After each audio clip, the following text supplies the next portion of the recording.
1857 तक विद्रोह के लिए अस्त्र शस्त्र जमा हो चुका था। चर्बी मिले कारतूसों की घटना ने सिपाहियों के विद्रोह पर उतर आने पर साधारण जनता भी उठ खड़ी हुई। नए इनफील्ड राइफल का प्रयोग सिपाहियों ने सबसे पहले किया। इनके कारतूसों में चर्बी सने कागज का खोल चढ़ा हुआ होता था और कारतूसों को राइफल में भरने से पहले उसके सिर को दांतों से काटना पड़ता था।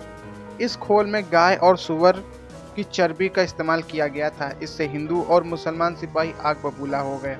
उन्हें लगा कि चर्बीदार कारतूसों का प्रयोग करके धर्म को नष्ट कर देगा। सिपाहियों को विश्वास था कि अंग्रेज उनके धर्म को नष्ट करके उन्हें ईसाई बनाने का प्रयत्न कर रही है।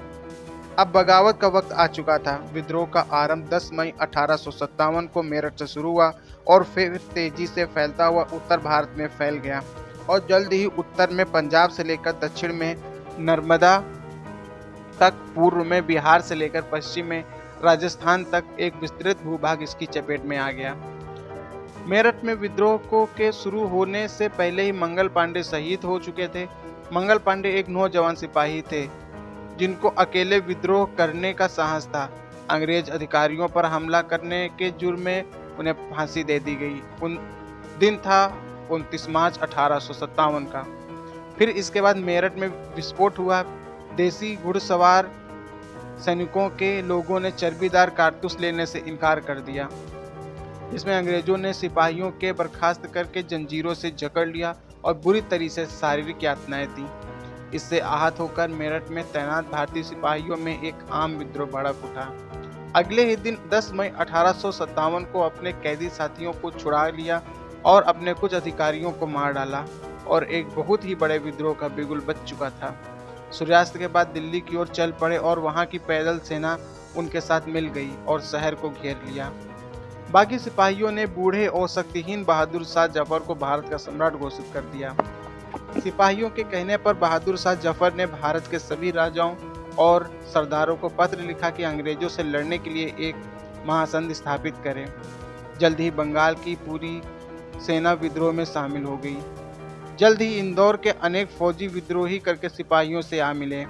ग्वालियर के 20,000 से अधिक फौजी तात्या टोपे और झांसी की रानी के साथ चले गए। सिपाहियों द्वारा ब्रिटिश सत्ता खत्म किए जाने के बाद साधारण जनता ने भी आम विद्रोह के लिए प्रेरित किया।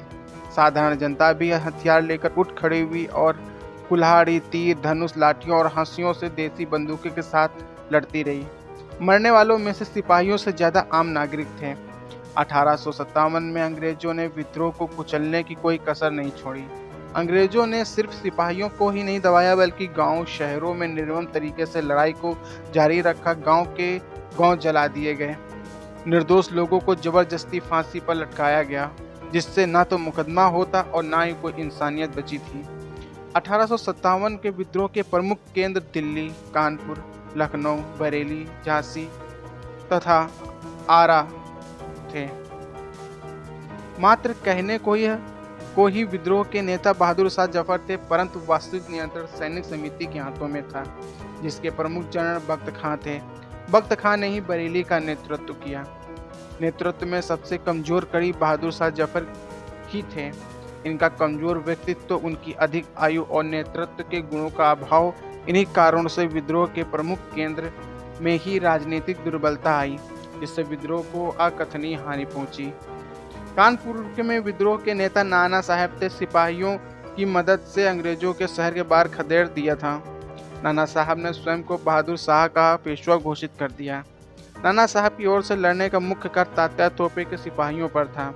लखनऊ में विद्रोह का नेतृत्व अवध की राजधानी बेगम हजरत महल कर रही थी। इन्होंने अपने नाबालिग बेटे बिरगिस कदर को अवध का नवाब घोषित कर दिया। लखनऊ के सिपाहियों तथा अवध के किसानों और जमींदारों को सहायता से बेगम ने अंग्रेजों के खिलाफ चौतरफा युद्ध छेड़ दिया। भारतीय इतिहास की महानतम वीरांगनाओं में से एक थी झांसी की युवा महारानी लक्ष्मीबाई। जब अंग्रेजों ने झांसी की गद्दी के लिए एक उत्तराधिकारी गोद लेने के लिए रानी के अधिकार को नहीं माना, जिससे रानी लक्ष्मीबाई आहत होकर विद्रोहियों से जा मिली, क्योंकि अंग्रेजों ने उनके साथ राज्यों के अधिग्रहण कर लिया।